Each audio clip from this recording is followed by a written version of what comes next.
prochains intervenants à monter sur scène. Laurence De Villers, Philippe Pradal, Patrick Bezombe et Alexandre Lallet. Alors, je ne sais pas si vous faites confiance aujourd'hui à l'intelligence artificielle, mais en tout cas, ça va être notre sujet. Comment est-ce qu'on se dirige vers une IA de confiance, puisque de toute façon, on se dirige vers une société d'IA. Pour en parler, donc, Laurence De Villers, Philippe Pradal, Patrick Bezombe et Alexandre Lallet, je vais vous présenter. Philippe Pradal, donc expert comptable et commissaire aux comptes. À côté de l'exercice de sa profession, M. Pradal a un engagement d'élu local où il mène au niveau de la ville de Nice et de la métropole Nice-Côte d'Azur une réflexion sur l'utilisation responsable de l'IA dans les relations avec les usagers des services publics. Et puis en tant que député de 2022 à 2024, il a été co-rapporteur d'une mission des lois sur les intelligences artificielles génératives. À côté de lui, Patrick Bezombe, ingénieur général de l'armement, président de la commission de normalisation IA à l'AFNOR. Alors là, il va falloir m'aider parce que vous êtes vice-président du... Allez-y, parce que c'est un peu technique pour moi là. Si c'est allumé, normalement... C'est bon. Voilà. Ah, oui, JTC 21, c'est donc le comité technique de normalisation au niveau européen qui s'occupe des normes, futures normes harmonisées qui vont accompagner les ACT. Ok. Bon, je passe en fait toutes vos attributions. Je vais juste dire que vous êtes présent à tous les étages de la normalisation, hein, que ce soit au niveau national, européen ou international. Et on rappelle que l'AFNOR accompagne les organisations, y compris régaliennes, dans leur stratégie de normalisation d'IA. Laurence De Villers, vous êtes professeure à l'Université Paris-Sorbonne, chercheuse au laboratoire d'informatique pour la mécanique et les sciences de l'ingénieur du CNRS et très impliquée sur ces sujets éthiques. Pareil, je ne vais pas décliner tout votre CV ce soir. Alexandre Lallet, directeur du développement des offres IA pour le secteur public chez DocaPost. Et vous avez été co-rapporteur d'une étude du Conseil d'État sur l'IA dans l'action publique. Ah, pardon. Alors, pardon. Qui a jeté les bases d'une doctrine de l'IA publique de confiance. Donc, le sujet, on l'a vu ensemble, c'est comment cette IA qui change aujourd'hui toutes nos pratiques, tous nos repères, peut être utilisée dans un cadre de confiance. Ce n'est pas un moindre défi. Hein. Ça pose la question de l'intégrité des données que ces IA utilisent et aussi le consentement, d'ailleurs, sur leur partage. Le contrôle aussi algorithmique. Donc, on voit à quel point les experts vont être aujourd'hui indispensables pour garantir que ces systèmes d'IA respectent les normes de protection des données, puis aussi tous ces principes éthiques et les régulations. Laurence De Villers, peut-être commencer par ces préoccupations très fortes en matière d'éthique qui sont liées justement à l'utilisation de l'IA dans les entreprises. Je vais parler sans micro? Si, avec un micro, c'est mieux. Merci. Bon, alors j'aime rappeler en fait 3 principes. L'éthique, c'est aussi parler de la consommation d'énergie, de la robustesse des systèmes et une certaine fiabilité, justesse de ces systèmes. Moi, je n'aime pas tellement le terme de confiance, mais je suis désolée. Surtout qu'en ce moment, on parle aussi de l'IA de bien-être, vous voyez, pour certains. Donc, je pense qu'on a des sujets importants. Vous parlez d'experts qui seront capables de vérifier les normes, si on est aligné à l'IA Act, etc. Je pense qu'il est urgent que dans la société, on soit plus à même de comprendre aussi ce qui est en train de se passer. Donc, l'éducation de tous est fondamentale, et de nos enfants tout particulièrement. Je vais revenir sur les principes éthiques. Il y a des tensions, évidemment, entre surveillance et liberté que vous devez connaître, en plus, qui sont différents suivant les cultures. Mais la première chose, moi, que je trouve importante, c'est la responsabilité. Si demain, nous sommes responsables de ces outils, qui va l'être? On parle de personnalité juridique, on en a parlé pour les robots. J'espère qu'on n'arrivera pas à cet extrême, qui serait de doter les machines d'une certaine responsabilité. Là, ça serait vraiment aller dans le mur. Comment l'humain va rester responsable? Regardez un peu les travaux faits à Harvard ou dans d'autres grandes conférences universités américaines qui montrent à quel point on va être paresseux si on utilise ces objets comme les chatbots ou des assistants dans le travail. Au bout de certains succès de la machine pour nous rendre capables d'aller plus rapidement faire nos tâches, on va lever le bouclier et on va faire confiance. C'est-à-dire qu'on va laisser faire et on sera plus à même de décider réellement. Donc il est important de travailler sur la paresse devant ces objets. La créativité. Donc dans le travail, l'important c'est la responsabilité, la créativité et une certaine conscience de ce qu'on est en train de faire. C'est ça mes 3 piliers. La créativité, si demain on ne prend pas garde non plus à ces objets de confiance qui seraient trop près de nous, nous aidant tout le temps, est-ce qu'on va être capable de créer avec la main, de dessiner, de répondre à des questions en essayant d'être autonome? Nous, certainement, mais peut-être pas nos enfants. Et c'est cette impression grave que j'ai, qui est qu'on est en train de parler entre nous et qu'on oublie que les générations qui vont suivre risquent d'avoir ces objets comme prothèses dans les mains. Si vous vous rappelez, je ne sais pas, qui se souvient d'un numéro de téléphone, de 10 numéros de téléphone? Est-ce qu'il y a encore des gens qui savent 10 numéros de téléphone? Ben voilà, il y en a 2 dans la salle. 11, 3, 11, il n'y a plus personne. Bon, je pense que comme moi, vous en aviez une centaine en tête il n'y a pas si longtemps. Donc, on va modifier notre façon de se comporter, de mémoriser, d'apprendre. Or, l'école, c'est apprendre à apprendre. Et j'espère bien que la compréhension que notre corps joue dans l'apprentissage, il n'y a pas que le numérique et ce qu'on est capable de numériser dans les machines qui est important, ça sera vraiment au centre de nos décisions demain. Et je ne vois pas pour l'instant ce qu'on est en train de faire sur l'éducation. On a à la Fondation Blaise Pascal, dont je suis présidente, créé des capsules éthiques et IA pour le cycle 3, vous voyez, les jeunes qui ont 10-11 ans, auxquels il faut parler. Si je regarde aussi l'assistant, je ne vois pas beaucoup de femmes, en tout cas moins que d'hommes. Il est important d'aller stimuler la créativité des jeunes au plus près dans les écoles et leur parler d'IA et d'éthique.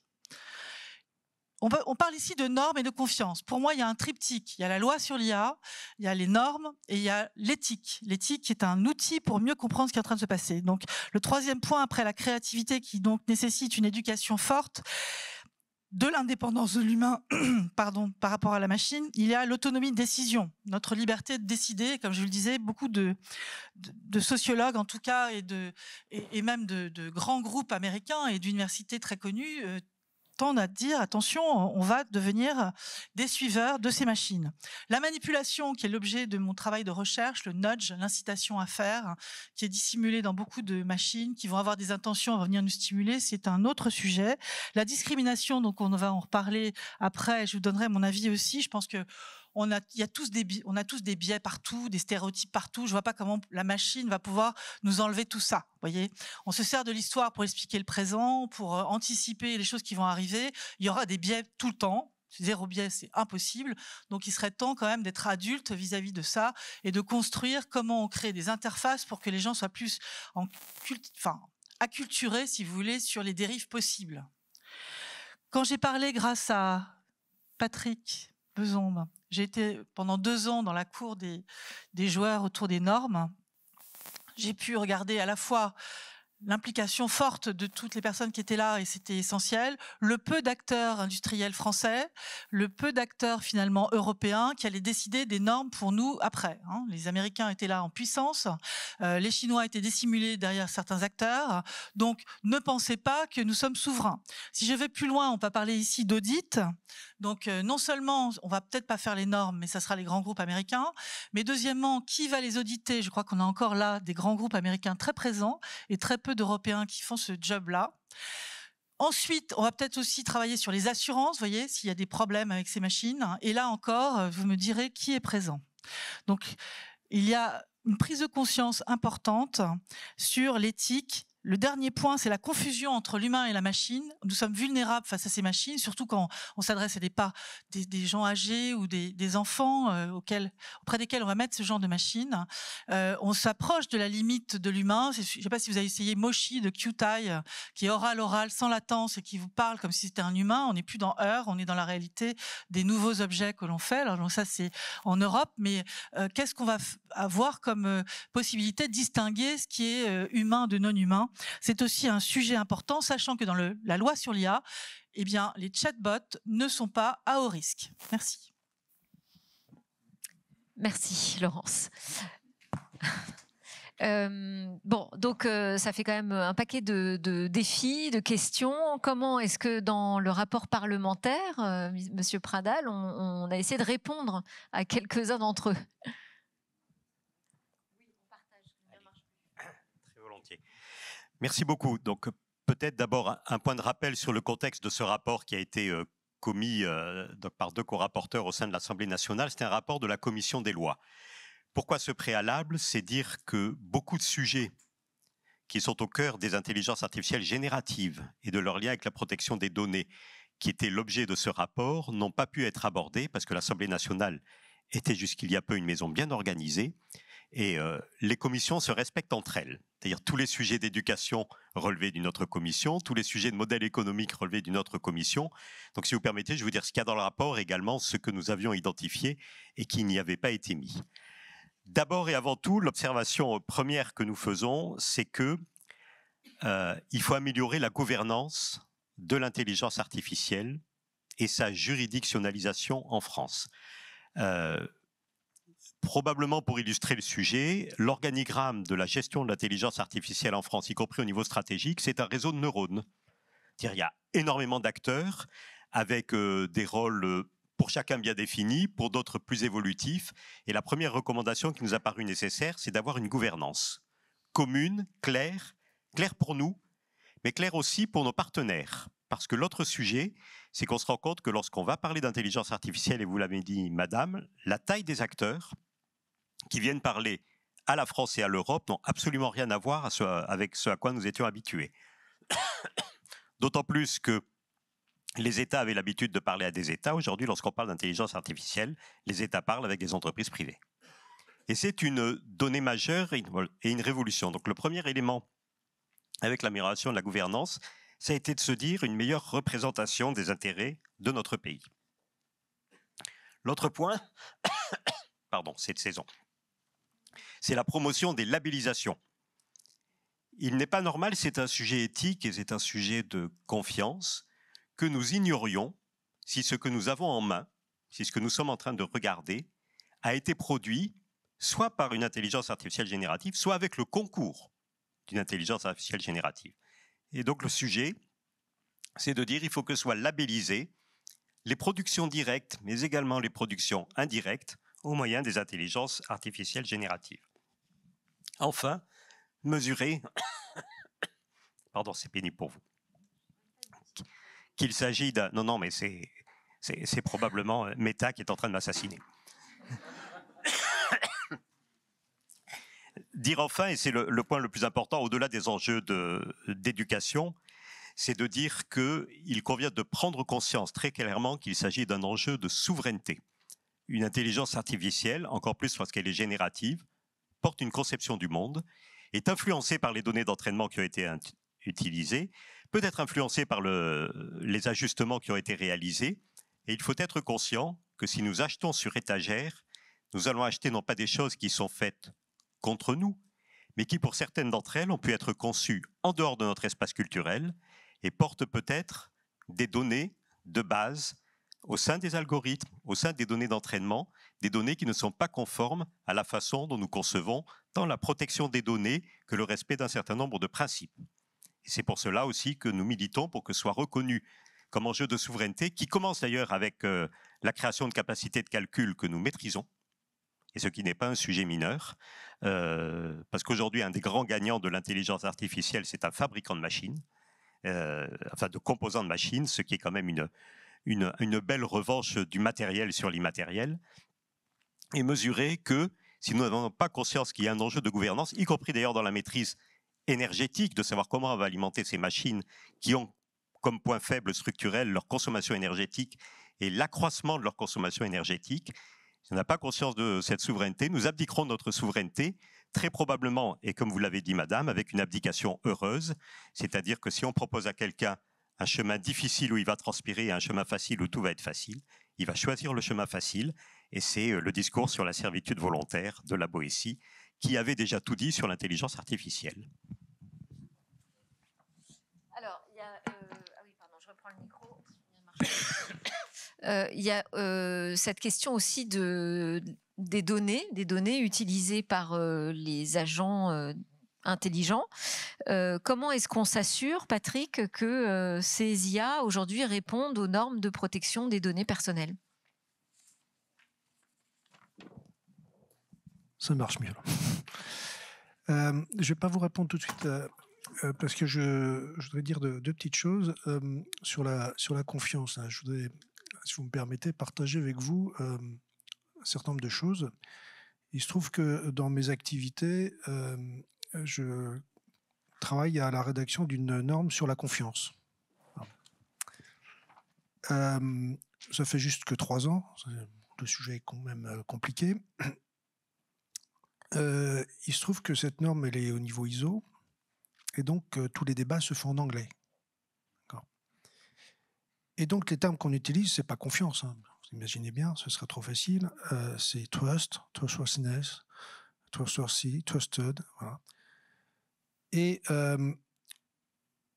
ce qui ressort au bout de 3 ans, c'est que la confiance et la construction de la confiance diffèrent en fonction des cultures et des régions. Et je vais vous donner, grosso modo, les trois schémas. Pour les Américains, la confiance, c'est une relation entre 2 parties, même s'il y a une asymétrie dans les parties. Il y a très très peu de place pour le tiers de confiance, et pour une raison culturelle, c'est que l'Américain moyen et la société américaine en général a une défiance vis-à-vis de l'État fédéral. Et pour eux, le tiers de confiance, il est forcément rattaché à l'État fédéral. Et donc, la construction de la confiance telle qu'elle est vue par l'approche anglo-saxonne, parce que finalement, je me rends compte que les Australiens sont à peu près dans le même schéma, les Britanniques aussi. La construction de la confiance poussée par ces acteurs ne laisse pas beaucoup de place au tiers de confiance. Voilà. C'est grosso modo, je suis gros, vous me faites confiance et ça se passera bien.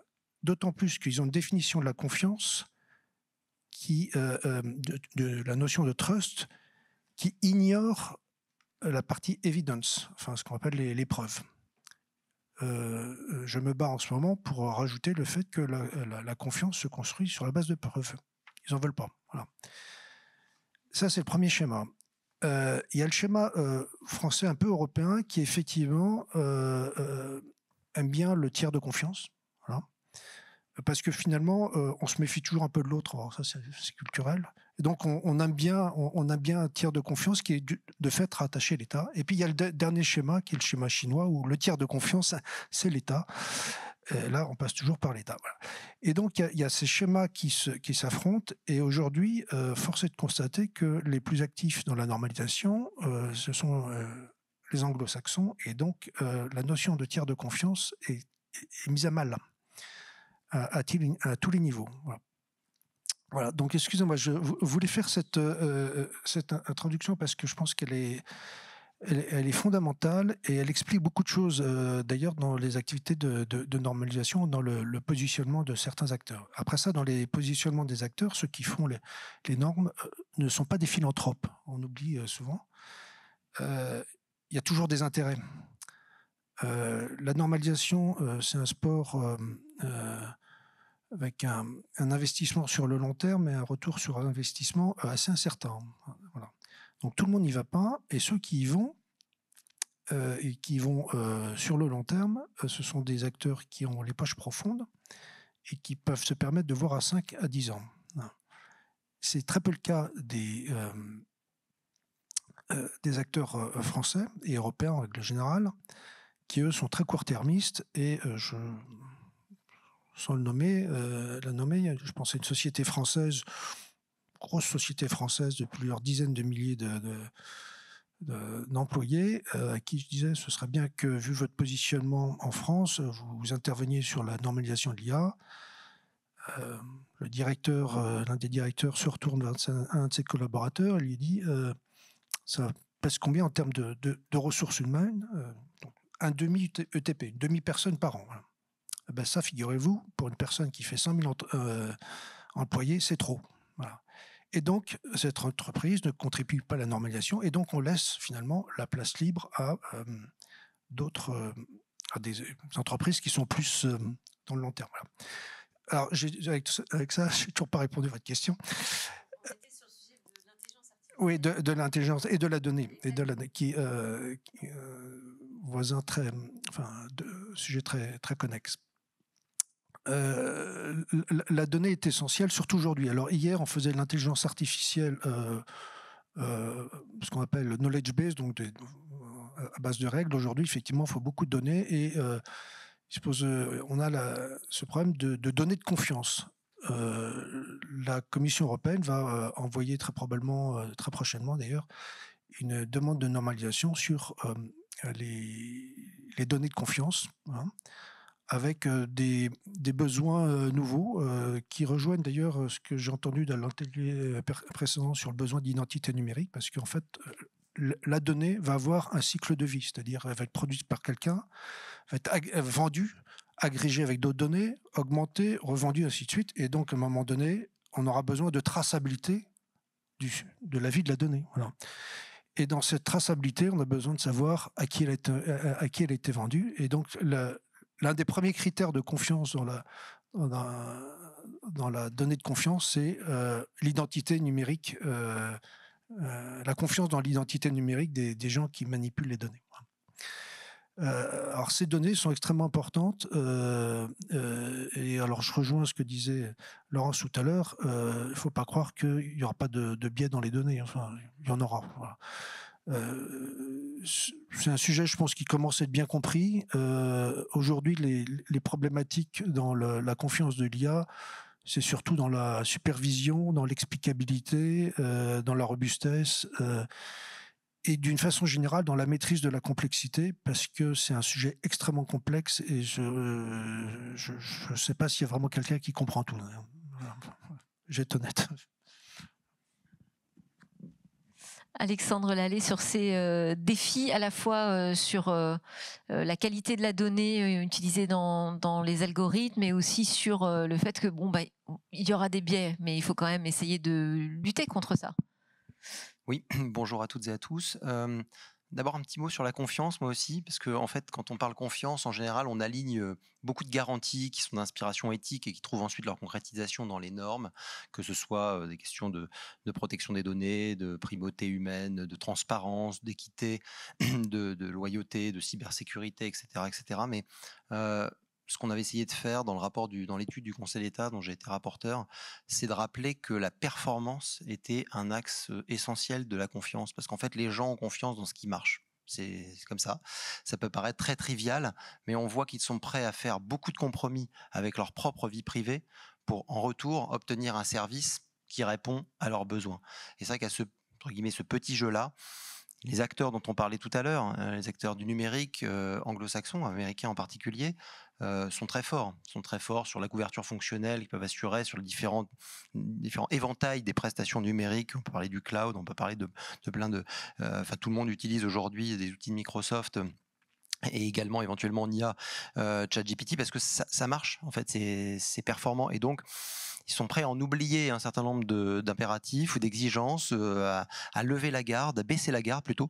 Et ça nous paraissait important de resituer la performance comme un des éléments constitutifs de la confiance. Alors pour répondre à la question sur les données, donc déjà, il ne faut pas oublier que les données, c'est à la fois une matière première et un produit des systèmes d'IA.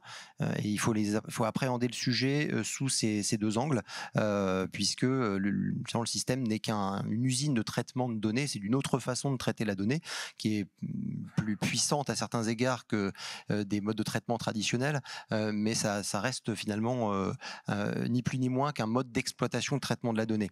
Et à partir de là, en fait, sur la question des garanties qu'on peut apporter sur la protection des données, sur les biaisements entre autres, finalement, on en revient à des questionnements qui sont assez classiques. L'étude du Conseil d'État, de ce point de vue, n'innove pas tellement, ne propose pas une grande loi. Le règlement IA pose des exigences particulières propres au système d'IA, mais pour le reste, il ne faut pas oublier que on n'était pas avant le règlement IA, et d'ailleurs il n'est toujours pas entré en application, dans un Far West normatif. Il y a énormément de règles qui s'appliquent au système, y compris à des systèmes qui n'utilisent pas des données à caractère personnel, que ce soit des protections contractuelles, bien sûr, parce qu'on ne peut pas utiliser n'importe quelle donnée, n'importe quand, notamment les données des clients, et ça c'est un sujet récurrent dans les entreprises, des prestataires du numérique qui manient de la donnée au quotidien, qui ont à portée de main finalement une ressource de valeur, mais qui ne peuvent pas l'exploiter pour des raisons juridiques. C'est le cas aussi pour les données sensibles de l'État ou de ses opérateurs qui ne peuvent pas être hébergés dans un cloud autre qu'un cloud qualifié Secnum Cloud, ou encore toute la palette, l'éventail des règles qui s'appliquent aux données, y compris sur la cyber avec NIS 2. Après, le cœur du sujet sur la protection de la donnée, c'est évidemment le RGPD, dès lors qu'il y a des données personnelles, et c'est le cas de beaucoup de systèmes d'IA. C'est aussi la raison pour laquelle, vous l'avez vu encore récemment, la CNIL se positionne comme autorité de référence sur la régulation des systèmes. C'est ce que aussi le Conseil d'État avait préconisé, mais sous certaines conditions sur lesquelles je ne vais pas revenir. Indépendamment de ça, du point de vue d'une entreprise ou d'une administration, finalement pour garantir la conformité des systèmes d'IA à ces réglementations de protection des données, il faut mettre en place ou décliner la démarche de conformité qui est déjà censée exister depuis plusieurs années maintenant, depuis 6 ans pendant RGPD, mais 1978 pour les entités, les responsables de traitement français, puisque finalement les grandes règles existent déjà depuis cette époque. Et donc cette démarche de conformité, elle doit être importée à haut niveau, elle doit être collégiale, c'est-à-dire qu'elle doit impliquer tous les acteurs de l'entreprise qui sont partie prenante de la protection, pas seulement les juristes, pas seulement le délégué à la protection des données, mais bien sûr les métiers, les experts SI et sécurité des systèmes d'information. Ça doit être un processus, ça doit être une démarche qui repose sur des processus déclaratifs, notamment pour aller détecter, identifier tous les systèmes d'IA qui sont des traitements de données à caractère personnel pour les faire remonter, les tracer, y compris dans le registre de traitement des données, le faire en transparence avec la CNIL, et c'est vrai qu'on peut saluer l'approche très pédagogique qu'a cette autorité, notamment dans son programme d'accompagnement renforcé.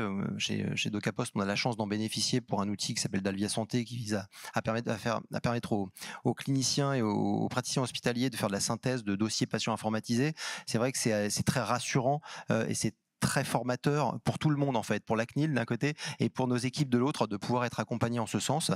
Et donc cette transparence, elle est absolument indispensable. Et en chapeau de tout ça, pour terminer, la clé de voûte, je pense, de toute démarche de conformité sur les systèmes d'IA, c'est la formation. Enfin, c'est presque le préalable. On pourra y revenir tout à l'heure. C'est vrai que si on ne comprend pas la mécanique de fonctionnement des systèmes d'IA, ou les mécaniques de fonctionnement, parce qu'en réalité, selon qu'on parle d'IA prédictive ou d'IA générative, elles sont assez différentes, on ne peut pas raisonnablement prétendre les réguler et les maîtriser. Ouais, de fonctionnement et de dysfonctionnement aussi. Juste, je voulais revenir quand même, parce que justement, vous disiez qu'on n'est pas dans un vide juridique, on a aujourd'hui des normes. Quelles sont les normes du côté de l'AFNOR qui adressent directement ces sujets de confiance autour de l'IA ? Patrick ? Alors, tout d'abord, ces normes, elles existent un tout petit peu, mais elles sont surtout en cours de développement. Alors, comme le disait Franck Lebeugle tout à l'heure, on va beaucoup s'appuyer sur les normes ISO, mais les normes ISO ont quand même certains biais, si je puis dire, et qui fait qu'on va être obligé de développer au niveau européen des normes qui contiennent un peu plus d'exigences techniques, on va dire. C'est une demande claire de la Commission européenne d'ailleurs. Et donc on commence à avoir des normes de terminologie, de concept, c'est important. Quand on parle de robustesse, il faut déjà savoir ce que c'est que la robustesse, et ainsi de suite. Ces normes, aujourd'hui, on a fait un pré-tri du nombre de normes qui pourraient soutenir les AI, on en est à une trentaine. Je ne vous cache pas que ça fait 3 ans que je vois le problème arriver. J'ai dit donc il faudrait essayer d'être un petit peu plus synthétique. Et donc aujourd'hui, on arrive à 4, mais 4 normes un peu chapeau. Voilà. C'est-à-dire qu'ils vont quand même pointer sur d'autres normes en dessous. Voilà. Mais c'est déjà en termes de facilité d'approche, on simplifie un peu les choses. On va avoir une norme sur tout ce qui est le management de la qualité. L'ISO 9001 pour l'IA est appliqué à l'Europe, si vous voulez. On va avoir une norme sur le management des risques. Une norme qui est intéressante, qui est particulièrement compliquée et qui nous pose beaucoup de soucis de par sa complexité. C'est une norme dont le titre est AI Trustworthiness Framework, cadre de confiance pour l'IA.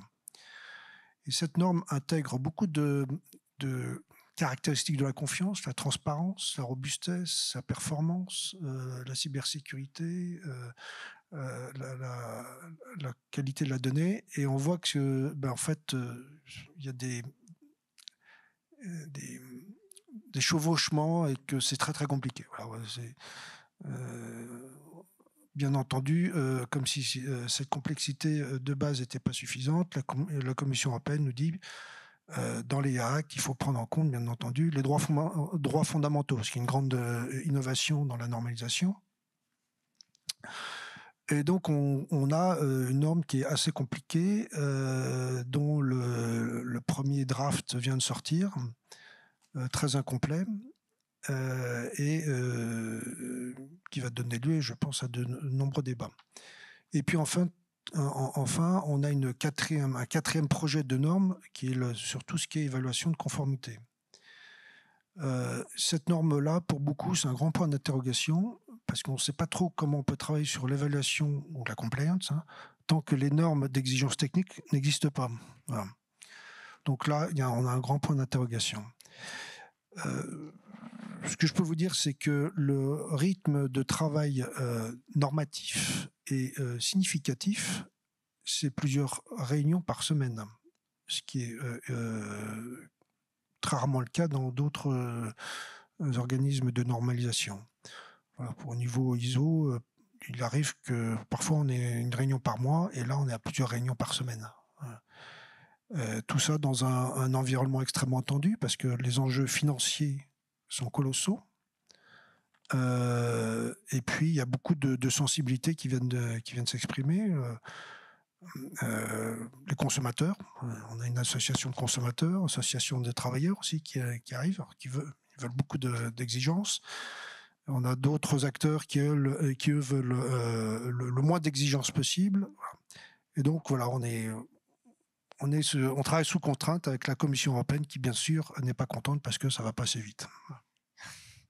Sujet complexe comme celui des sujets de biais dans les algorithmes. Est-ce qu'il y aurait quand même des recommandations que l'on pourrait faire justement pour avoir un minimum de confiance, j'ai envie de dire, dans ces IA? Laurence? Je pense qu'il faut que les concepteurs en fait de ces IA soient au courant des risques éthiques à chaque point du système. On avait commencé à travailler sur la cartographie morale d'un système complexe comme celui de garer une voiture autonome, de façon autonome, pour un industriel, pour Renault, qu'est-ce que c'est que avoir un chatbot qui récupère les doléances de tous les clients, et comment on peut le faire remonter pour qu'on modifie à l'intérieur l'évaluation des systèmes, comment on les fait, etc. Donc c'était très intéressant parce qu'on montrait dans cette cartographie qu'il y avait des points compliqués. On dit toujours l'IA générative, l'IA, c'est pas autonome. Attendez, le nombre d'humains dans la boucle, c'est phénoménal. Et donc là, je crois qu'il faut repointer notre intelligence à nous, là, elle est partout.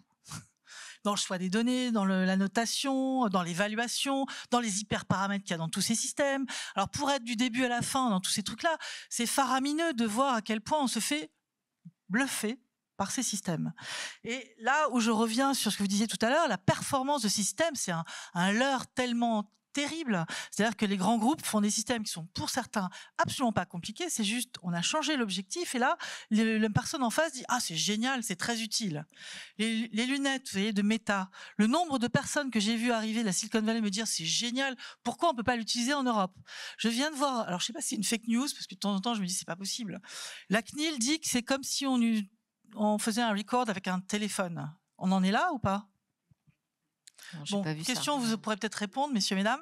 Mais en tout cas, c'est clair qu'il y a des problèmes d'éthique. C'est clair que le consentement avec juste une petite lumière rouge sur le côté, c'est pas évident. C'est clair aussi que visiblement les usages sont géniaux et donc on va y aller. Donc, qu'est-ce que ça veut dire demain avec Je vais vous raconter ce qu'il y a derrière, hein, parce que c'est une prise de données situées. C'est ce qui manque à ChatGPT, c'est ce qui manque à l'IA générative. Ce sont a priori que des données numérisées, un peu, c'est pas encyclopédique parce qu'il y a tout, mais c'est du livre, d'accord ? C'est des gens qui racontent des histoires. C'est très peu contextualisé. Donc c'est difficile d'utiliser dans un robot. Parce que le robot, lui, il a un corps, il est quelque part. Là, super idée, on va capturer les données grâce aux lunettes. C'est génial. Moi, je pense que le nouveau système de Meta, va vous secouer la tête, mais ça va arriver. Hein. Le nouvel système de Meta, il est basé là-dessus. Hein. On va avoir des données en continu, dans l'espace, chronologie, espace qui va marcher, le sens commun qu'on va réussir à capturer, et on va apprendre à ces machines à interagir dans le flux avec les gens en face, qui n'a rien à voir avec ce que pour l'instant on utilise dans ces systèmes d'IA. Deuxième point sur les biais. On pourra en discuter avec qui veut. Deuxième point sur les biais, il me semble que pour contourner tous les problèmes de conformité, des données, tout ça, il y a un jeu extraordinaire qui est en train de se monter aussi, c'est la génération de données artificielles. C'est un grand jeu, ça aussi. Alors, combien on va mettre de données artificielles dans les prochains systèmes ? À quoi ils vont correspondre ? Alors, je ne sais pas, posez-vous la question en essayant d'aller regarder un peu plus loin. Qu'est-ce que ça veut dire sur les connaissances qui existent dans les réseaux, enfin, ou dans nos bibliothèques, etc., qui sont numérisées ? Est-ce que demain, on va faire du faux Molière, du faux ci, du faux ça, et que dans 100 ans, les enfants, ils ne sauront plus distinguer ce qui était Molière, pas Molière, d'où ça vient, etc. On est en train de jouer à un jeu un peu, d'apprenti sorcier, en essayant de reproduire énormément de nos connaissances à travers ces machines et de jouer avec la vérité, qui est le vrai jeu de notre prochain président aux États-Unis. Qu'est-ce que la vérité ? Il n'y a pas une vérité, n'est-ce pas ? Il y a plusieurs vérités. Et avec ça, on va aller où on veut. Je pense qu'il y a un drame ici qui est, bon, certes, on a des perceptions différentes, on a des compréhensions du contexte différentes, etc., mais on joue quand même avec le feu. Et je pense qu'il est important de remettre ces sujets fondamentalement devant la scène. Si on contourne par praticité les conformités des données en créant des artificiels pour la santé, parce que ça va être plus... il faut en créer peut-être certaines parce il en manque et c'est plus simple que d'aller chercher des vrais cas où ils n'existent pas, mais bon, il faut faire quand même très attention à ce qu'on est en train de faire. Et sur les connaissances, attention aussi à pas refaire des fausses réalités, puisque les journalistes vont plus exister non plus, et je crois que c'est le commun des mortels qui va décider avec son opinion sur Twitter ou les réseaux sociaux, de ce qui fait l'information et la connaissance.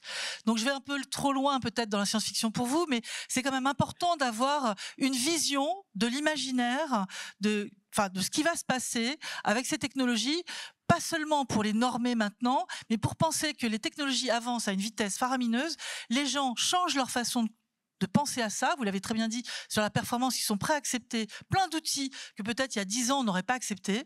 Donc, cette envolée sur l'acceptation de tout un tas d'outils, de tout un tas de nouvelles façons de vivre avec ces machines, il faut l'anticiper pour faire des normes. Les normes, c'est pour combien de temps ? On voit que moi j'ai participé aussi, c'est chronophage, c'est horrible. Pendant 3 ans, vous êtes sur des normes et au bout de 3 ans, c'est obsolète parce que les systèmes ont tous évolué. Donc comment on va faire pour gérer ça ? Il faut le gérer dans la continuité, comprendre que ces machines, elles sont vachement intéressante pour nous, très intéressante en sciences notamment. Pour le divertissement, on est en train de se faire complètement avoir par les géants du numérique qui les mettent dans les mains de nos enfants et les mains de tout le monde gratuitement en faisant croire qu'il y a une utilité à faire ça. Et je pense que là, il faut redresser un peu ce qu'on veut en faire globalement. Philippe. Gouvernance donc. Philippe, là, on est presque dans la dystopie, mais c'est une façon de montrer. C'est une façon de montrer quels sont les enjeux et où sont les dangers et comment est-ce qu'on je dirais même pas les anticipe, mais enfin, comment est-ce qu'on essaye de suivre le rythme ? Ça rend toujours optimiste de parler d'intelligence artificielle. Je trouve que le monde qui vient vers nous est bien. Comme je vais avoir une réponse très brève sur le reste, je vais avoir une illustration de ce qu'est la confiance et la norme pour les géants du secteur. Quand on est député, on est invité à des dîners par des gens très importants. Et un jour, je suis invité par les géants du numérique qui me disent « Vous dites des choses et on aimerait quand même vous exposer. » Et un de ceux-là m'expose la numérisation qu'ils ont faite des œuvres d'un certain nombre de musées, etc., en expliquant que c'est merveilleux, etc. Et donc, assez bêtement, je pose la question à la fois de est-ce que des œuvres artificielles vont être générées et demain être présentés comme des Rembrandt, des Picasso, etc. Et ensuite, comment on a recueilli l'accord, quoi. Quelque part, ces données, elles n'appartiennent pas à celui qui les a numérisées. Et le responsable de la protection des données français d'un de ces secteurs me dit « Écoutez, vous avez quand même une grande chance, c'est qu'il y a très peu d'acteurs sur le secteur. Donc vous n'avez pas à vous préoccuper de la réglementation, on va s'en occuper nous. »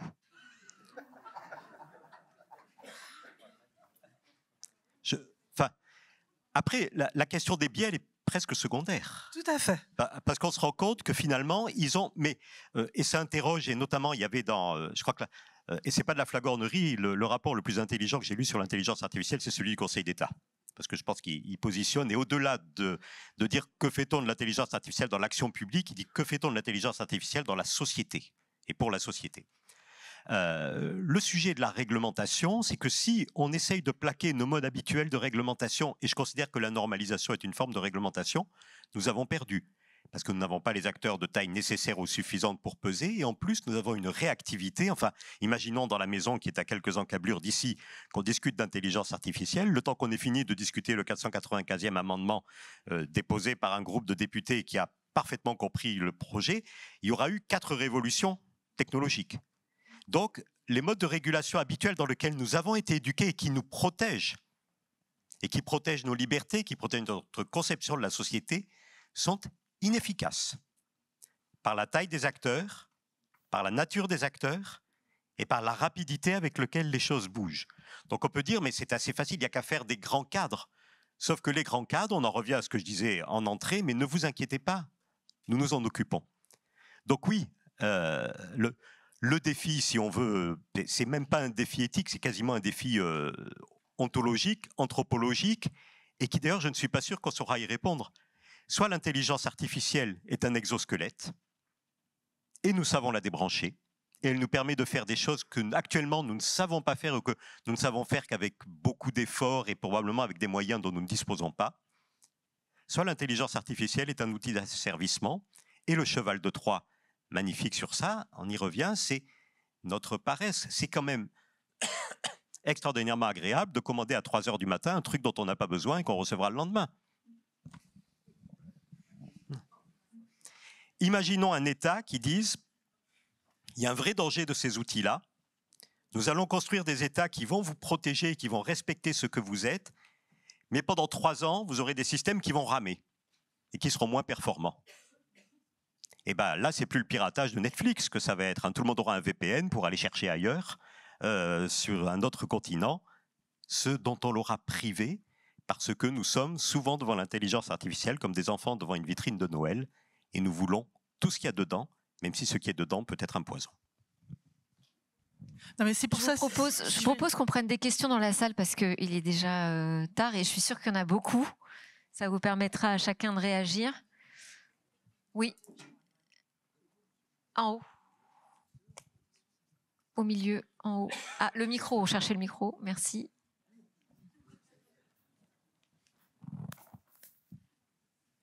Pendant que vous marchez, ne croyez pas qu'on ne soit pas pro-techno. Moi, je suis quelqu'un qui a toujours travaillé sur la technologie en ayant une grande confiance. Et les prix Nobel qu'on a vus en chimie, en physique, montrent bien à quel point en science, ça peut apporter beaucoup. J'ai des amis qui ont des problèmes de cancer. À l'heure actuelle, on fait des bons considérables. Donc oui, il faut l'utiliser, mais pas n'importe comment. Cette fois-ci, je tâcherai à ne pas me tromper sur le nom. Je présente d'abord mes sincères excuses à M. Eric Caprioli. C'est sûr qu'il s'agit d'un lapsus parce que c'est mon professeur que j'admire énormément et que j'ai l'habitude de lire tous ses écrits. Et donc, je lui présente mes sincères excuses de m'avoir trompé sur son nom et je précise encore une fois qu'il s'agit d'un lapsus. Je tâcherai à ne pas me tromper sur le nom de Relance Le Villers. C'est bien ça? De Villers. De Villers. Je souhaiterais savoir si vous avez un conseil nous permettant de trouver un équilibre entre l'approche ergonomique de l'IA et le risque de responsabilisation des humains. Parce qu'aujourd'hui, le constat est que tout le monde a envie d'utiliser l'IA pour aller plus vite dans ses tâches. Et cette tâche, aussi facilement réalisée, a un risque dans la responsabilisation de l'humain qui utilise l'IA. Oui, moi je pense que c'est très important. J'ai 2 exemples. Pour les médecins qui regardent les radios cancer du sein, j'ai rencontré un médecin qui avait 30 ans de cohorte de jeunes femmes. Et lui, ce qu'il me disait, voilà, lorsque je vois 75% de risque de cancer sur des signaux faibles que l'humain ne voit pas avec son œil parce qu'il n'a pas l'habitude de voir autant de quantité de données, c'est-à-dire des amalgames de pixels répétitifs dans plein de clichés, mais tellement en largeur et tellement en précision que l'œil humain ne le voit pas. Il me disait, moi, je suis capable, avec mon expérience, de dire c'est un faux positif ou de demander une biopsie en plus, de faire un choix. Les jeunes médecins qui arrivent, ils sont pas capables de faire ça. Parce qu'ils n'ont pas l'expérience et parce que la machine, on leur dit, voilà, elle est performante, c'est de l'IA, donc ils vont suivre ça. Qu'est-ce qu'ils font? Une dépense pour la collectivité, n'est-ce pas? Faire des biopsies, ça coûte cher. Ils stressent les gens. Donc, qu'est-ce qu'il faudrait faire? Il faudrait faire par vertical, par secteur, des interfaces avec des communs. Il faut partager les bonnes pratiques, il faut partager ce qui est pas bien. On a pas le temps de réglementer tout, mais ça, on pourrait le faire. On pourrait faire des interfaces pour l'éducation. On peut faire des interfaces, des trucs au-dessus de ces outils qui permettent d'acculturer les gens. Je vous donne un autre exemple. Quand vous utilisez ChatGPT, il y a une variable qui s'appelle la température. Je ne sais pas si vous connaissez ce truc-là. Dans ChatGPT 3.5, quand vous posiez une question, la température n'étant pas à 0, vous pouviez avoir une réponse ou autre chose. C'est pas du tout déterministe. Il y a un facteur de chance là-dedans. OK ? Bon. Le seul qui a fait ça, c'est Copilot et Bing, Microsoft. Ils ont fait en fait une interface où il y avait 3 boutons. Premier bouton très précis, un peu créatif, très créatif. C'est la température. Au moins, ils ont fait cette interface. Ils n'ont pas expliqué, c'est bien dommage, mais ça démystifiait un peu ce que raconte la machine. Vous étiez sur très créatif, ça partait dans le décor. Vous étiez sur très précis, c'était très réglementaire. J'ai eu des étudiants en stage qui sont partis dans une entreprise, je tairai le nom tellement c'est bêtifiant ce truc-là, mais ils sont encadrés par des gens et qui ne savent pas ça. Partout, en fait, on a un manque de connaissance des hyperparamètres et de ce qu'il y a dessous. Et ils jouent à fond, les grands... Parce que c'est très instable, ces systèmes d'apprentissage. Donc, si je joue un peu, je mets un peu de données, je change la température, je change tout un tas de critères, je vais avoir quelque chose qui va diverger ou pas. Donc, on vous met tout un tas de sparadrap au-dessus pour éviter que ça diverge. Je pense que c'est important d'avoir plus de transparence. On n'aura pas d'explicabilité de la boîte noire, mais au moins plus de transparence sur ce qui est utilisé. C'est fondamental. Et c'est fondamental pour les utilisateurs. Si on peut faire quelque chose à court terme, nous, c'est par métier, trouver comment on crée des communs, comment on crée des plateformes qui permettent de partager ces bonnes pratiques, ces mauvaises pratiques. Sachant que demain, Harvard ou c'est BCG qui me disait ça, on fait des études sur ces machines qui créent du code. Donc non seulement elles vont créer des réponses à des tas de questions, débiles ou pas, mais en tout cas, voilà, on les a dans les mains, mais en plus demain, elles vont coder. Donc elles vont coder d'autres choses qui vont risquer d'être absurdes aussi, ou au contraire de partir dans des endroits où on ne voudrait pas aller. Donc il est urgent de rester en responsabilité de ces objets. Alors on ne va pas tout freiner, mais ça serait important aussi. Donc en parallèle de ça, qui est très techno, de travailler sur embarquer les jeunes, qui sont en train de faire Centrale, Supélec ou je sais pas quoi, qui sont des prochains informaticiens, pour avoir des espèces de pratiques vraiment terrain pour aller travailler là-dessus. On leur a fait des cours d'éthique, mais c'était l'éthique philosophique qui flottait un peu. Donc il faut vraiment être sur plus de terrain. Et puis de l'autre côté, pour la société, je pense qu'il faut travailler sur les imaginaires de ce que on voudrait avec cette IA en Europe. On est biberonné à l'imaginaire américain depuis tout le temps. Grâce à quoi? La science-fiction, la littérature, la pub. Tout ça est arrivé. Faites le compte. Il y avait des objets, des voitures volantes dans les papiers de chocolat en 1950. Ils avaient des visions. Ils ont préparé ce terrain-là. Et nous sommes tous encore dépendants de ça. Qu'est-ce qu'on veut d'autre? Qu'est-ce qu'on veut créer? Il serait temps quand même de se demander si on va continuer à être suiveur ou si on a envie de créer autre chose. J'ai pas donné de solution. Hein. Il faudrait y réfléchir en tout cas. Et faire de l'interdisciplinarité, excusez-moi, qui n'existe pas non plus en France, alors que le monde anglo-saxon l'a très bien compris. Puisqu'ils vont tous travailler avec des économistes du comportement, avec l'école de Chicago, pour travailler sur le nudge, par exemple. Puisque j'ai travaillé là-dessus, je sais très bien ça. Les grands acteurs, Meta, Google, envoient les meilleurs cadors techno travailler sur les théories de manipulation. Donc pourquoi nous, on ne fait pas de l'interdisciplinarité? Pourquoi dans les universités ou au CNRS, c'est peau de chagrin, tout ça? Allez, on a encore 3-4 questions. Alors, oui. Une question à M. Pradal ou M. Lallet concernant les IA génératives. Ne pensez-vous pas que finalement, après l'effet d'annonce, l'effet waouh, qu'il soit pour la levée de fonds financiers, ce ne soit pas la chronique d'une mort annoncée? Je précise ma question. Les IA se nourrissant de données et l'IA générative générant des données. Ne pensez-vous pas que ces IA vont générer une pollution telle que finalement, la bulle de savon pourrait exploser? Alors, très rapidement, hein, puisque la question est double. Effectivement, sur un type d'IA générative particulier qui sont les LLM, on a deux sujets qui pourraient devenir les limites, qui feraient qu'elles pourraient ressembler demain à l'Empire romain et à sa chute. Un, c'est les consommations énergétiques générées à la mise à jour de ces systèmes. Et c'est quand même pas un sujet neutre. On peut essayer de les mettre sous l'eau, les supercalculateurs, mais quand l'eau va commencer à bouillir dans le port de Marseille, voilà, on va s'inquiéter. Donc, il y a un vrai sujet sur ça, de la consommation énergétique et de la dimension, y compris physique, de ces équipements.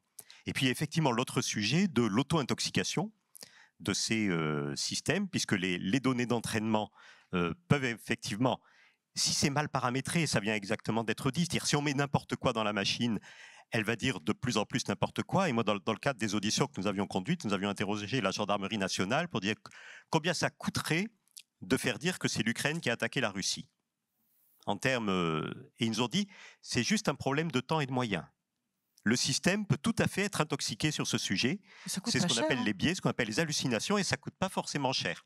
Et donc c'est vrai que là, on a un vrai sujet, d'où le fait que comme les IA génératives portent une conception du monde, la question que nous devons nous poser, c'est est-ce que nous voulons acheter les voitures volantes sur les papiers de chocolat ou est-ce que nous voulons faire? Mais il faut être aussi très clair avec les gens.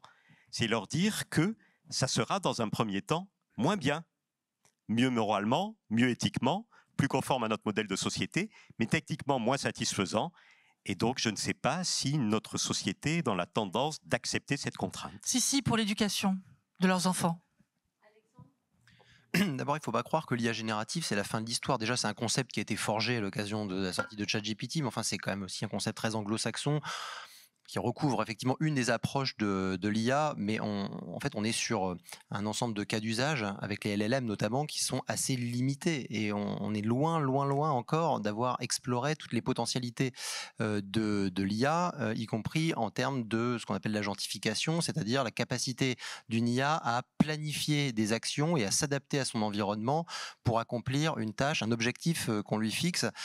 Et les limites, on les voit bien sur l'IA générative, parce qu'on parle beaucoup de LLM, dans la vision par ordinateur, ça marche pas très bien en vérité. C'est pour ça aussi que ça patine, sans mauvais jeu de mots, sur le véhicule autonome.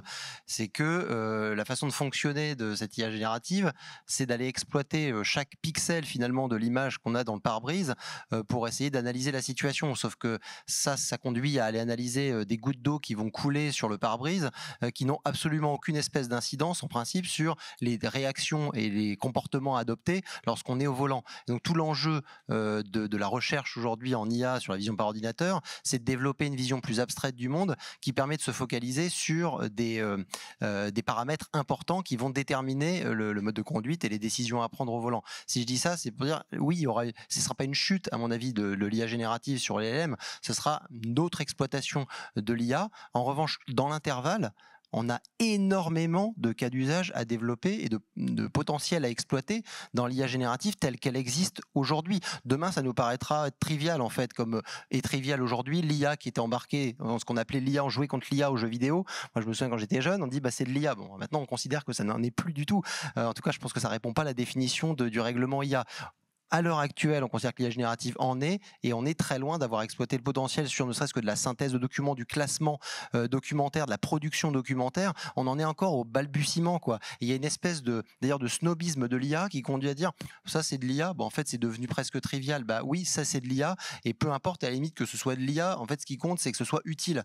Et il faut s'en saisir. On est en train de commencer à le faire, que finalement on est déjà en train de pronostiquer la mort de cette technologie techno. Donc moi je suis très convaincu, moi je suis très optimiste pour être un peu en porte-à-faux, mais pour donner une tonalité différente, comme toutes les innovations technologiques, ça donnera lieu à beaucoup d'usages déviants. Il y aura bien sûr des mésusages, mais je trouve qu'on a un niveau de maturité en termes de réflexion, de prise de conscience des risques, ça en devient même paroxystique. Je trouve que ça obère nos capacités d'innovation, ça obère notre capacité à inventer, à prendre des risques, qui est un peu, je pense, le drame de l'Union européenne aujourd'hui, quoi. Et d'autres acteurs se posent moins de questions. C'est pas forcément qu'ils ont moins d'attention portée aux principes éthiques, même si on peut sous certaines latitudes sans doute.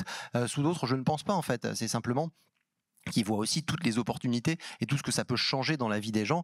Bon, aujourd'hui, on s'imagine plus d'aller au lavoir pour laver son linge. Demain, on s'imaginera plus non plus. On se dira, mais comment vous faisiez avant pour produire des documents, pour faire de la synthèse, en fait, oui, on le faisait à la main, quoi. Moi, je faisais mes PowerPoint tout seul et puis je faisais slide après slide, etc. Et puis les gens riront, voilà, parce qu'en réalité, ça marchera plus comme ça et on fera un clic et terminé. Et ça veut pas dire que il faut être béat d'admiration, hein. Mais en revanche, il faut bien en concevoir les limites. Mais moi, je suis convaincu que on refait ce colloque dans quelques années, il va falloir le temps que ça infuse quand même. C'est comme ça qu'on commencera et on rigolera rétrospectivement de ce qu'on disait à certains égards. Un nouveau débat parce qu'on n'a pas le temps. On va parce pas faire qu'il y a 4 questions, il y a 4 questions dans la salle, donc j'aimerais bien qu'on les prenne. Mais on a entendu les différents points de vue. Non, mais il n'y a pas que ça. L'IA générative, vous savez pas ce que c'est en fait, visiblement.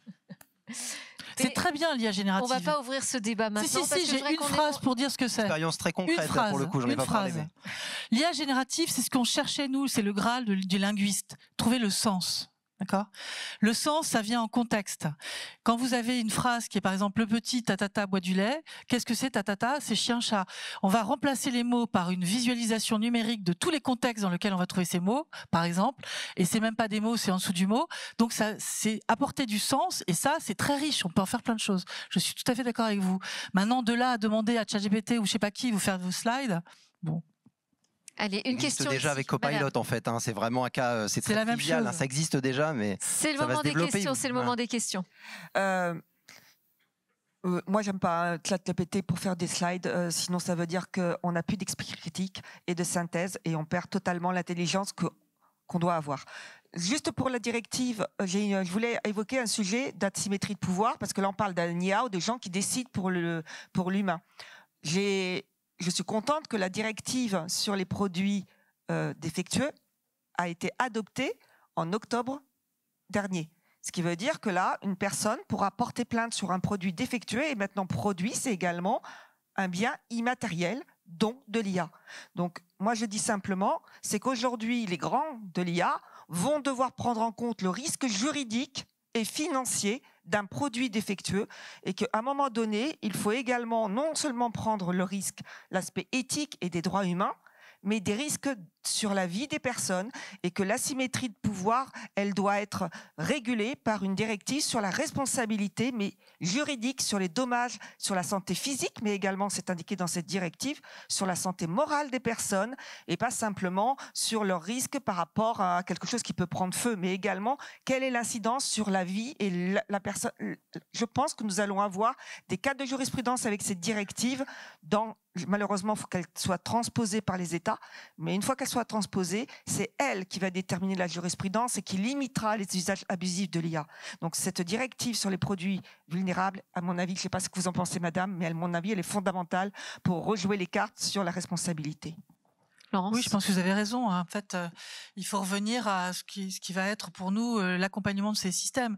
Si on arrive à bien les juguler dans les sociétés, on va l'utiliser pour pas mal de choses intéressantes. Pour la science, comme je l'ai dit, il y a beaucoup d'apports. Pour tout un chacun dans la société, c'est très à risque. Et c'est là où il faut pouvoir se plaindre quelque part et être écouté et qu'effectivement il y a des lois sur ces sujets. Donc moi j'étais pour la loi sur l'IA, sachant que par contre, il y a des tas de mesures qui sont données comme je ne veux pas de manipulation subliminale et je ne sais absolument pas comment on peut aller mesurer cela. Pas se méprendre. Moi aussi, je suis pour la loi, le règlement IA. Et d'ailleurs, je le trouve de ce point de vue très bien calibré parce qu'il ils se focalisent, les exigences sont focalisées sur les systèmes d'IA à haut risque. Tous les autres sont rejetés ou presque, sous réserve de ceux qui sont en interaction directe avec les utilisateurs finaux, mais tout le reste est renvoyé à des codes de conduite qu'il est libre, il est loisible à chaque entreprise, administration ou filière d'adopter. Hein. Donc, je trouve que c'est une approche assez équilibrée. Et, sur l'IA générative, qu'on le veuille ou non, hein, qu'on pense que ce soit un risque, pas de risque, que ce soit super ou nul, en fait, il y a un point de bascule, c'est que maintenant tout le monde l'a dans les mains, et notamment vos enfants. Voilà, parce que c'est quand même les premiers influenceurs des parents, c'est souvent les enfants. Et ça crée un point de bascule, à mon avis, qui est irréversible, sous réserve de la soutenabilité environnementale de tout ça. Et je rejoins complètement ce que dit Philippe Pradal. Je pense qu'à un moment donné, on va buter sur nos ressources, sauf si, en la place des LLM, on arrive à développer davantage qu'on ne le fait aujourd'hui, des SLM, c'est-à-dire des modèles beaucoup plus petits, mais qui sont suffisamment performants pour répondre aux besoins qui sont les nôtres ou ceux des entreprises, d'administration. Une dernière question. Oui, bonjour, Cassie Joly, avocat propriété intellectuelle. Je voulais aller dans le sens de ce que Patrick Bézon disait et ce que j'appelle donc la géopolitique de l'intelligence artificielle, pour dire qu'on ne sommes pas seuls à décider. Et donc, donner 2 exemples pratiques, comment ça peut impacter le droit. Premier exemple, sur la notion de transparence, on en discute beaucoup aujourd'hui. Donc, dans les données d'entraînement aujourd'hui qui rentrent dans les modèles, c'est un grand sujet de discussion entre les juristes. Où est-ce qu'on place ce degré de transparence? Parce que ce n'est pas un sujet abstrait, c'est-à-dire que vous ne pouvez même pas vous protéger, vous ne pouvez même pas vous apporter la preuve concrète de ce qu'un modèle d'entraînement a intégré votre œuvre, par exemple, ou quelque chose sur lequel vous aurez une protection par le droit d'auteur. Donc, juste pourquoi nous ne sommes pas seuls à décider, je me réfère aux auditions dans le Sénat américain la semaine dernière, dans lesquelles il a été indiqué qu'il faut avoir la main légère sur ce degré de transparence. Donc vous voyez bien qu'il y a déjà une disparité entre la manière de regarder qui va impacter directement le droit. Deuxième et dernier exemple. Vous savez que lorsque vous faites une production générée exclusivement par la machine, selon le droit actuel, cette protection n'est pas protégée par le droit d'auteur. Donc, vous mettez quelque chose qui est dans le domaine public. Ça veut dire concrètement, vous ne pouvez pas le valoriser puisqu'il relève du domaine public. Les Chinois, en revanche, ont pris le contre-pied. Et ils ont dit, donc, lorsque la machine crée, par les prompts, ça donne lieu à la protection d'une œuvre. Ce qui veut dire qu'eux, ils vont pouvoir valoriser toutes les créations. C'est cette distorsion et cette géopolitique de l'intelligence artificielle et cette notion de dire que nous ne sommes pas seuls à défendre que je voulais quand même amener dans le débat aujourd'hui. Merci. Patrick, une réaction? Très rapidement, ces débats sur la transparence et la supervision humaine qui donnent lieu à des normes. On fait l'objet de batailles homériques. Chaque terme est pesé, chaque exigence technique est négociée âprement, et il y a des concepts entiers qui passent à la trappe, voilà, parce que le poids de certains acteurs, le poids effectif, est tel que on résiste pas. Voilà. Donc effectivement, je confirme que la transparence est un problème qui est souvent mis en balance avec tout ce qui est confidentialité, ce qui force, et on peut pas dire qu'il n'y a pas de confidentialité dans certaines données. Donc tout de suite, on est obligé de dire faut trouver un juste équilibre, et puis en fait, comme on peut pas mettre dans la loi où est l'équilibre, on donne à toutes les organisations la capacité de juger par elles-mêmes où est l'équilibre. Alors, en fonction de qui vous êtes et comment vous appelez, et quels sont vos intérêts, le point d'équilibre n'est pas du tout au même endroit. Voilà. Donc, il y a effectivement des vrais enjeux qui dépassent la France et même l'Europe. Voilà. Merci beaucoup. Je vous demandais en introduction, est-ce que vous faites confiance à l'IA? Je ne suis pas sûre que la réponse soit plus positive après le débat. Merci beaucoup.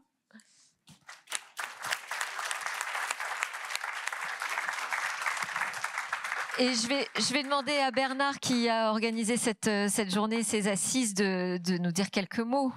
pour clore cette grande séquence de réflexion.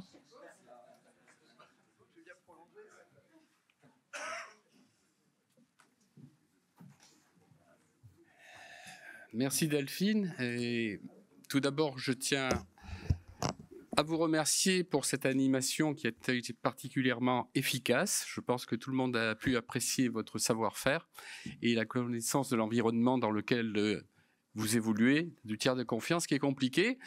En général, après la pause, dans ces conférences, il y a beaucoup moins de monde, parce que souvent, ce sont les 2 derniers ateliers qui sont les moins palpitants. Et là, je vois que tout le monde est resté. Et le dernier, j'ai eu l'impression que ça allait mal finir, là, puisque on avait... on serait cru un peu à l'Assemblée nationale, un petit peu. Une Laurence de Villers en pleine forme. Moi-même, j'ai essayé hier, pour faire un discours, je me suis amusé, j'ai marqué discours sur la conférence confiance numérique. Et c'est vrai qu'en 5 minutes, ça m'a sorti... Qu'est-ce que je dis en 5 minutes? En 40 secondes, ça m'a sorti un discours. Et quand j'ai lu le discours, je me suis dit, tiens, j'aurais pu prononcer ce discours en introduction. Bon. Je suis resté au plan du papier, donc j'ai continué à écrire mon petit discours que je vous ai donné tout à l'heure. Voilà, donc je tiens à vous remercier tous les intervenants pour la qualité de vos interventions, c'était vraiment super. Vous avez fait preuve de beaucoup d'humour et de savoir. Donc c'est notre cher Éric Caprioli qui a commencé avec Laurent, et il a été suivi par donc qui était quelqu'un de plus discret, Elias là, donc qui avait quand même un pince sans rire, donc assez important, assez pragmatique. Voilà, merci beaucoup à tous, merci donc à tous ceux qui sont venus. J'espère que vous avez été heureux, que vous avez appris beaucoup de choses, et je vous dis qu'une chose, à l'année prochaine, rendez-vous l'année prochaine. Voilà.